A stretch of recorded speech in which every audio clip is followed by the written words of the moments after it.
Começa o jogo aqui, Galo e Ceará. Alô, alô, flamenguistas, alô, alô, palmeirenses, corintianos, chegando no G4, nós somos os grandes, nós somos time grande.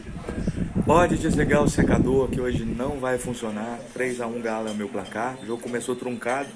Ceará jogando como deve. 11 homens atrás da linha da bola. O goleiro aí já tá manquitolando, já não tá lá essas coisas.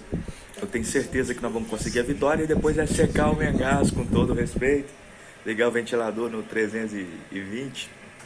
Tá bom? Vamos, Galo, ganhar o brasileiro.